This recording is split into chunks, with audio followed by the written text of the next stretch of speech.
आज उस बजट के ऊपर जो वज़ीर ख़जाना ने इस हाउस में पेश किया है जी,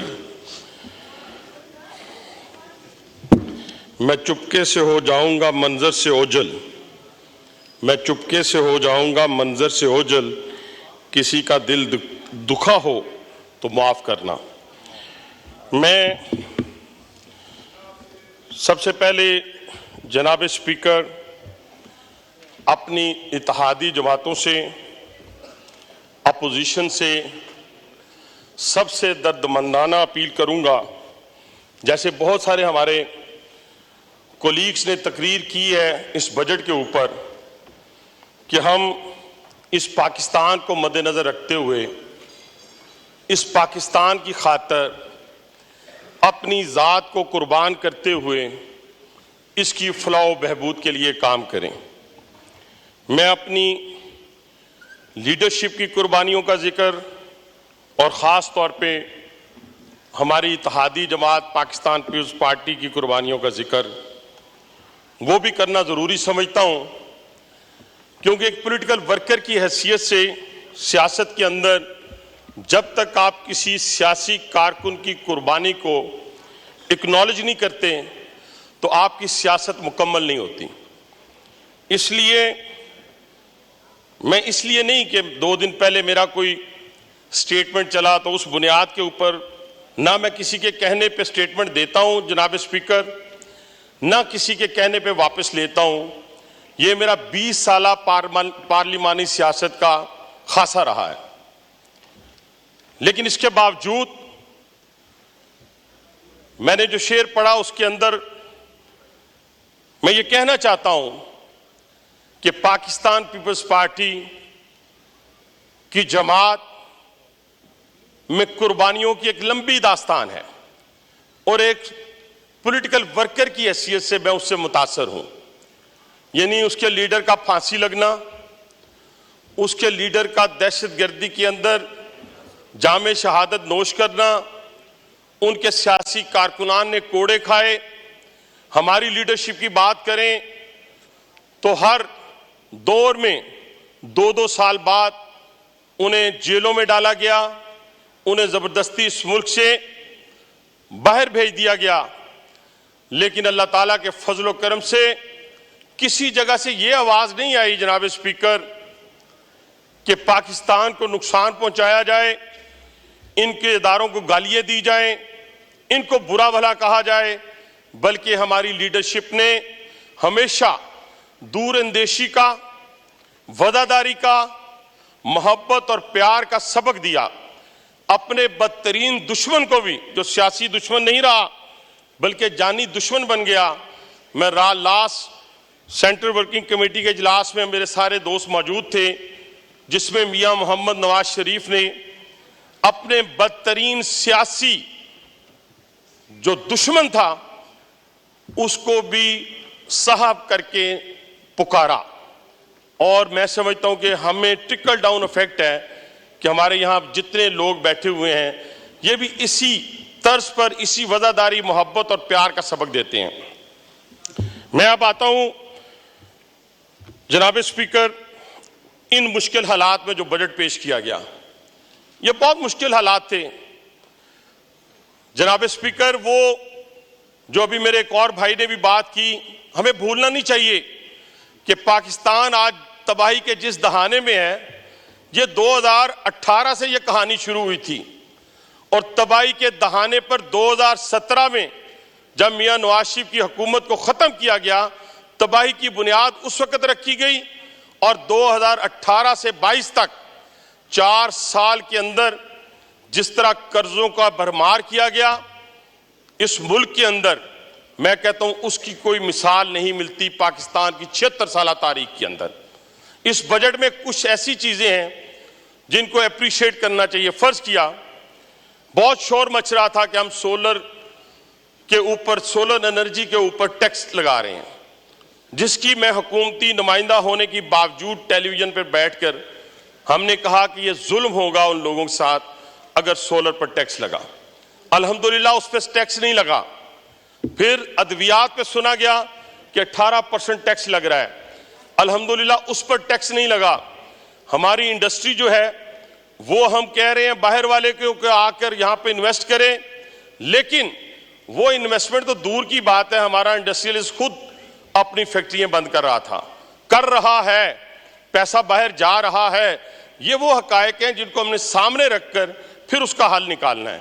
लेकिन इलेक्ट्रिसिटी पे जो प्राइम मिनिस्टर ने, मौजूदा वजीर आजम ने जो इस वक्त छूट दी है इंडस्ट्री के लिए 11 रुपए पर यूनिट, इससे इंडस्ट्री को सांस लेने में काफी हद तक जो कहते हैं फाका होगा जी। और इसी तरीके से जनाब स्पीकर एक माहौल बन रहा है, दुनिया के अंदर एक माहौल बन रहा है। जो हम आइसोलेशन का शिकार थे, जो हम लोगों का जहाज लेते थे उसमें बैठते थे और उन्हीं को गालियां देते थे, और वही चाइना जिनके आज गुण गाए जा रहे हैं, उसी चाइना का प्रेसिडेंट आना चाहता था, हम उसको आने नहीं देते थे। और वही चाइना की कंपनीज जिनको हमने करप्शन में मुलविस किया, वो सी पैक को पैक करके वापस चले गए। अल्हम्दुलिल्लाह आज हमारे वजीर आजम की मेहनत के बलबूते पे, तगदो के बलबूते पे वो दोबारा बहाल होने जा रहा है। इसी तरह सऊदी अरब, कतर, कुवैत, यूएई अरबों डॉलर की इन्वेस्टमेंट पाकिस्तान में लेके आ रहे हैं। लेकिन होता क्या है जनाब स्पीकर, जब भी मुल्क तरक्की करने लगता है, जब भी जहाज टेक ऑफ करने लगता है इस पाकिस्तान का, उसी वक्त एक साजिश के तहत कुछ अनासर जो हैं उसको खींचना शुरू कर देते हैं। और खींचते किस लिए? अपने मफाद की खातिर खींचते हैं। मैं आपसे, अपने कुलीग से बिल्कुल 100% इत्तेफाक करता हूं। आपने इनडायरेक्ट टैक्सेस का भरमार लगा दिया, क्योंकि इनडायरेक्ट टैक्सेस आम आवाम से लेते हैं, और जब आप आम आवाम से इनडायरेक्ट टैक्सेस लेते हैं तो ये तो बड़ा आसान तरीका है। लेकिन जो डायरेक्ट टैक्सेस हैं, असल तो इशू वो है।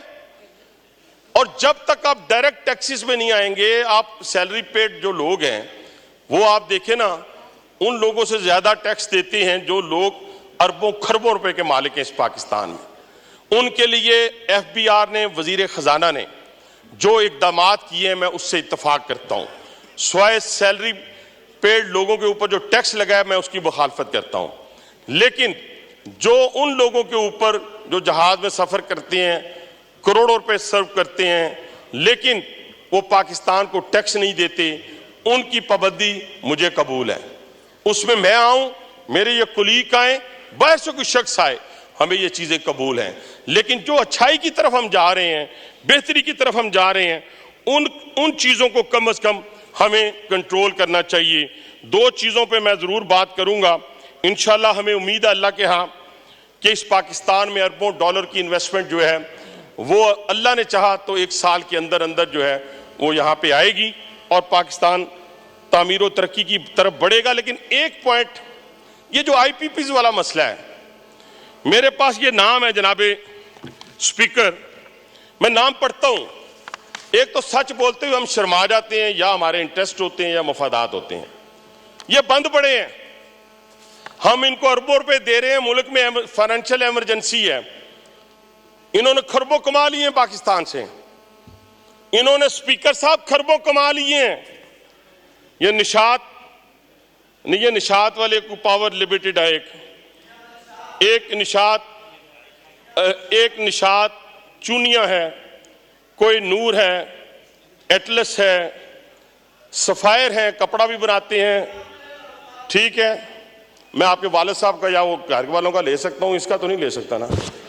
अच्छा, मैं और ये सारी चीजें, ये जनाब स्पीकर, ये वो लोग हैं जो 3-3 अरब रुपया, 4-4 अरब रुपया ले रहे हैं और हजारों अरब ले गए हैं। इनका बंद कर दें, प्लांट इनकी उम्र पूरी कर चुके हैं, पाकिस्तान को हजारों अरब बच जाएंगे।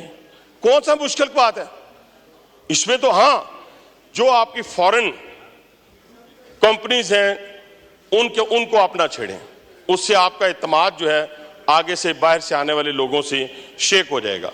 ये पाकिस्तानी हैं, इनमें पाकिस्तान में जब ये लोग थे इनके पास कुछ नहीं था, इन्होंने पाकिस्तान से अरबों और खरबों रुपए बचाए हैं। इसी तरह देखिए, ये जो मोटर्स हमारे यहां बन रही हैं, ये कारखाने जो हैं, इनके साथ हमारी क्या कमिटमेंट थी जनाब स्पीकर कि ये 100% मैन्युफैक्चरिंग पाकिस्तान में करेंगे। 100%। आज 60% पार्ट्स जो हैं ये इंपोर्ट कर रहे हैं। जनाब स्पीकर, ये मस्ती खेल को छोड़ें, ये तो नॉन सीरियस आदमी है, मेरी तरफ देखें। मैं अर्ज कर रहा था कि 60% पार्ट्स जो है इंपोर्ट किए जा रहे हैं। इन्होंने 100% यहां पे मैन्युफैक्चरिंग करनी थी। अपना जरे मुबादला देखे किस सूरत में जा रहा है। 10% इन्होंने एक्सपोर्ट करना था। अब हम इन पे हाथ ना डालें तो हम डाल किस पे रहे हैं? जो 50,000 की सैलरी ले रहा है, जो 1 लाख रुपए की सैलरी ले रहा है, जो 2 लाख रुपए की सैलरी ले रहा है, हम उसके टैक्सेस में इजाफा किए जा रहे हैं। हमें इन लोगों की तरफ देखना होगा, इनको पकड़ना होगा, ताकि हम जाकर हम कामयाबी हासिल कर सके, इस मुल्क को बचा सके। मुल्क को बचाना है, हमने IPPs को नहीं बचाना, हमने सरमायादार को नहीं बचाना, हमने अपनी गरीब आवाम को बचाना है। जनाब स्पीकर, मैं छोटी सी आपको एक कंपैरिजन देना चाहता हूं। अब आप कैसे दुनिया का मुकाबला करेंगे? जनाब स्पीकर, हमारी जो है 31 अरब डॉलर की एक्सपोर्ट है, 31 अरब डॉलर की। इंडिया की 784 अरब डॉलर की। वियतनाम, जो 20 साल पहले जब मैं वहां गया, जरा सुनिएगा, तो मैं वो साइकिल रिक्शे पे बैठा था जनाब, और उसको जब खींच रहा था बंदा, और उसके साथ कौन कौन भाग रहा था, मैं यहां बयान नहीं करना चाहता। बहुत ही ऐसी बात है कि मैं शर्म से मैं वो कर नहीं सकता। लेकिन आज उसी वियतनाम की जो एक्सपोर्ट है वो 478 अरब डॉलर है। 60 अरब डॉलर वो बांग्लादेश जो हमसे आजाद हुआ, 60 अरब डॉलर पे वो पहुंच गया है। मलेशिया 478 डॉलर पे पहुंच गया है, अरब डॉलर पे पहुंच गया है। कहने से मुराद है, जब तक हम अपनी एक्सपोर्ट को नहीं बढ़ाएंगे, अपने कारखानेदार को इत्मीनान नहीं देंगे, बाहर वाले इन्वेस्टर में उतनी अट्रैक्शन पैदा नहीं होगी। तो ये कंपैरिजन पेश करना भी मैं इसलिए चाहता था कि ताकि हम अपनी एक्सपोर्ट की तरफ जो है वो ध्यान दें। आ जाए जनाब स्पीकर इस बात के ऊपर कि माशाल्लाह इस मुल्क के अंदर एक ऐसी फोर्स भी पैदा हुई, सियासी फोर्स पैदा हुई, जिसने ओए तोए बदतमीजी का कल्चर जो है वो मुतारफ करवाया। इसके अलावा इसी असम्बली में 2002 में भी हम थे, इसी असम्बली में 2008 में भी हम थे।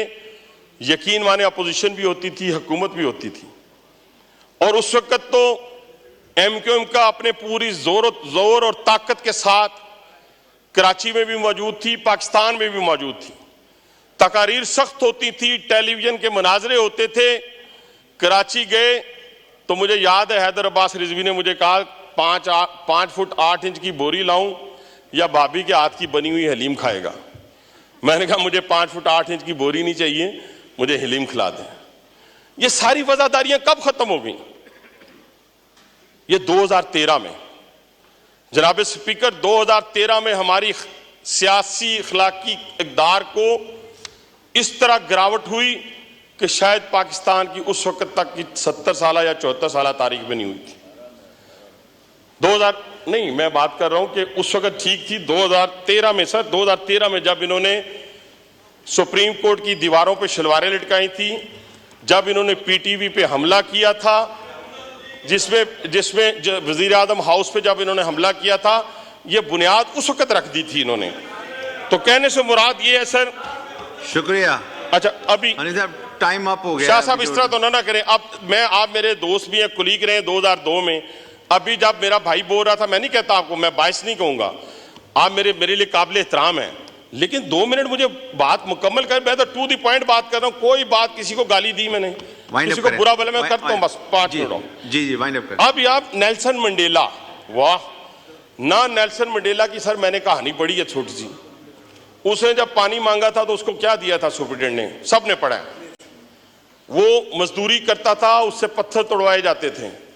वाह हमारा नेल्सन मंडेला 90 फुट के घर में रहता है, ट्रेडमिल, देसी मुर्गी, देसी घी, हर चीज दुनिया की मुयस्सर है, तो नेल्सन मंडेला बनना है। इस तरह नेल्सन मंडेला नहीं बना जाता, इस तरह नहीं नेल्सन मंडेला बना जाता।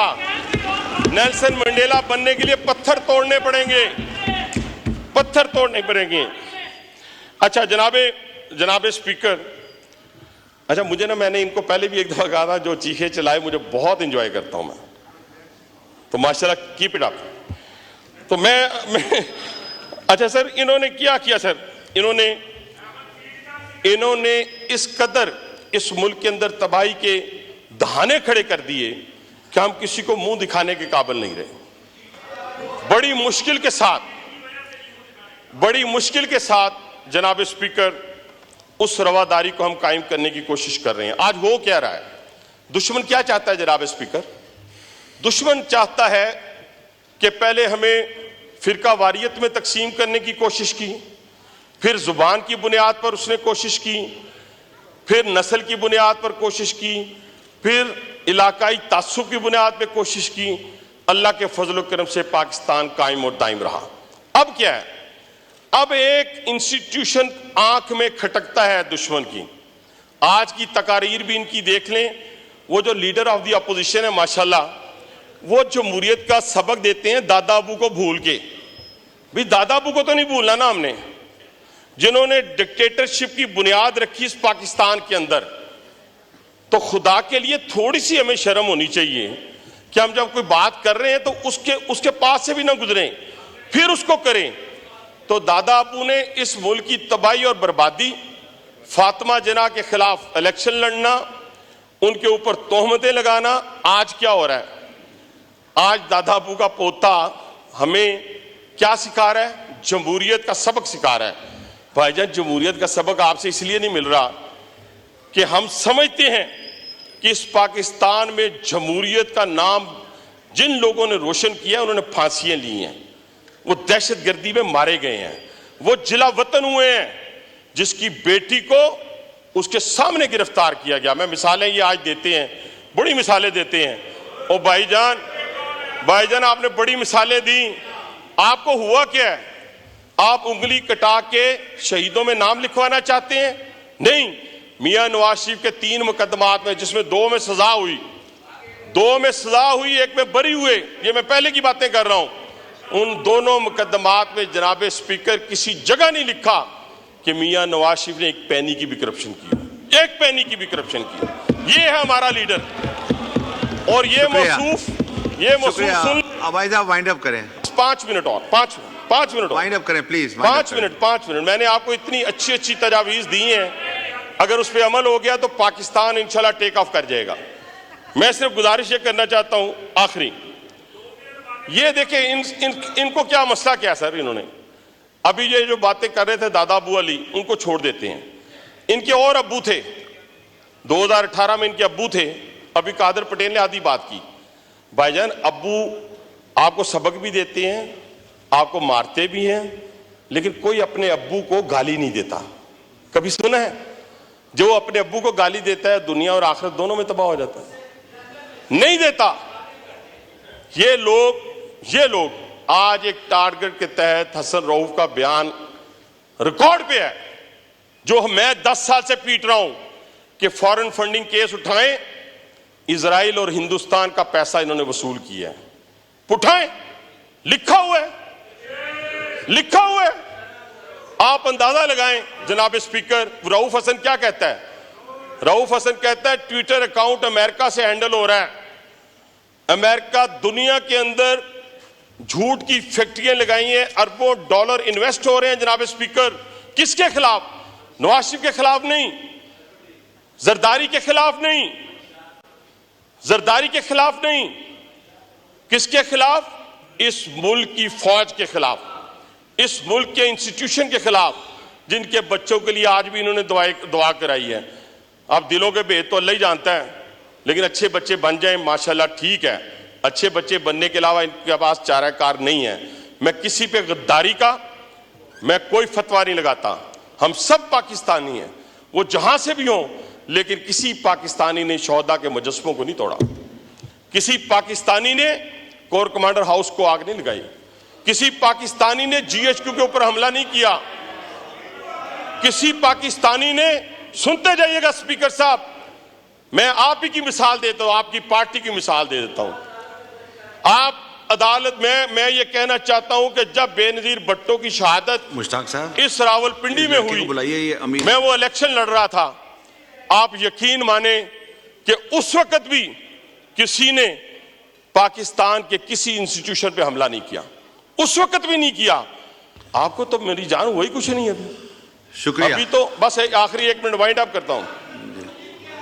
ये तबाही और बर्बादी जो है कब मुकम्मल होती है? देखें ना, बाग का माली अगर मिला हो, जनाब स्पीकर, बाग का माली मिला हो, अंदर से गद्दार को मिला हो, तो क्या होता है वो सुन ले फिर जरा। आखिरी नहीं, इस शेर के बाद सिर्फ 1 मिनट और लूंगा। ये इनके बारे में है कि बेवजह तो नहीं है चमन की तबाहियां, बेवजह तो नहीं है चमन की तबाहियां, कुछ बागबां हैं बरको शरर से मिले हुए। ये वो लोग हैं जो पाकिस्तान की तबाही के हवाले से बरको शरर से मिले हुए हैं। तो मेरे जनाब काबिल एहतराम स्पीकर साहब, हमें इस पाकिस्तान को बचाने के लिए हम सबको इकट्ठे होना है। गालियों से हम इकट्ठे नहीं होंगे, बुराइयों से हम इकट्ठे नहीं होंगे। और मैं एक और बात बता दूं, मस्ती साहब मेरे भाई भी हैं, बड़ा अच्छा इंसान। बोले बोले बोले बस कोई गल कम दी करो यार, कोई अपने वाइंड अप करें भाई साहब, वाइंड अप करें। बस मैं करता हूं जी बांधा। जनाब स्पीकर, आखिर में सबके लिए एक पैगाम, सबके लिए, सब पाकिस्तानियों के लिए एक पैगाम, वो पीटीआई से हो, वो एमक्यूएम से हो, पीपल्स पार्टी से हो, वो पाकिस्तान मुस्लिम लीग नवाज से हो, किसी और पार्टी से हो, बलूचिस्तान से हमारे भाई दोस्त यहाँ बैठे हैं, मैं उन सब के लिए कि ये पाकिस्तान एक कश्ती के हम सवार हैं और ये पार चढ़ेगी। आप दोबारा वजीर आजम बन जाएंगे, दोबारा वजीर आला बन जाएंगे। खुदा न खास्ता अगर आपने अपने इंस्टीट्यूशंस पे हमलावर होते रहे, इस पार्लियामेंट पे हमलावर होते रहे, जजेस पर हमलावर होते रहे, आप फौज पे हमलावर होते रहे, तो फिर आप ये ज़हन में रखिएगा शायद मेरे मुंह में खाक कि हमारा नाम लेवा भी कोई ना हो। शुक्रिया। तो आखिर में बस इतनी बात से फिर दोबारा खत्म करता हूं जनाब स्पीकर कि हमें पाकिस्तानी दिल से बनना है। मैं दिल के अंदर झांक नहीं रहा किसी के भी। हमें वजारत उज़्मा अजीज थी, पाकिस्तान पे बम गिराने के लिए तैयार थे, यानी वजारत उज़्मा चली गई है, पाकिस्तान पे बम गिरा दें। वजारत उज़्मा चली गई है, मैं गिरफ्तार हो गया हूं, तो क्या करो, फिर दोबारा आग लगा देना।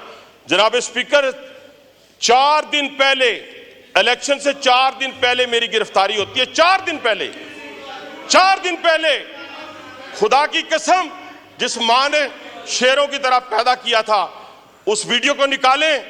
हमने ना किसी को गाली निकालने दी और ना ही हमने किसी को बुरा भला कहने दिया।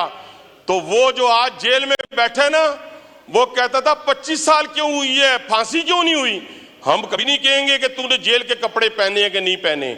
हमें तो जेल के कपड़ों पे भी तस्वीर बनवाकर मंगवाएंगे अपने दिल की। ठहर है ना, कल किसी पे भी आ सकता है ये वक्त। इस जेन में रखें, जेन में रखें। तस्वीरें मंगवाई जाती थी कि कैदी कपड़े पहनाएं। मैं कल सुप्रीडेंट जेल से कहने लगा था, लेकिन मैंने कहा अगर मैं कहूंगा मेरे में और उसमें फर्क क्या रह जाएगा। जाओ जेल के कपड़ों के बाद, जाए ट्रेडमिल के साथ, जाए कूलर के साथ, जाए 90 फुट के घर के साथ रहे। लेकिन मैं उन अदालतों से भी मोतबाना गुजारिश है कि जब हमारी बारी आती थी तो सर में दर्द हो जाता था। खुदा के लिए यहां तो 43 बेलें 43 बेलें एक दिन में ली गई हैं।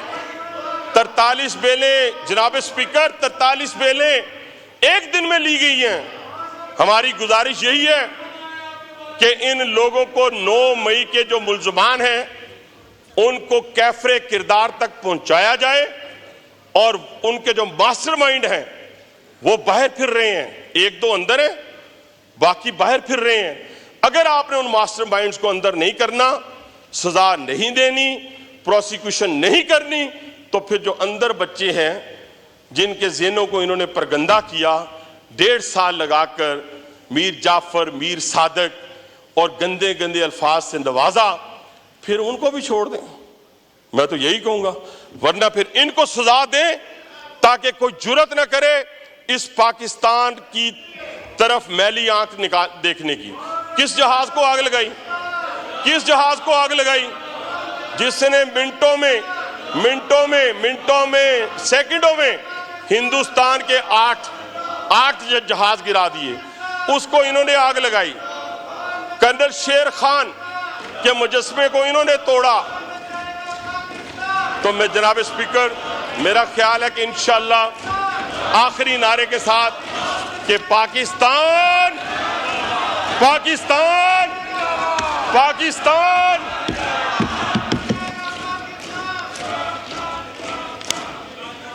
जी, ऑनरेबल असद कैसर साहब।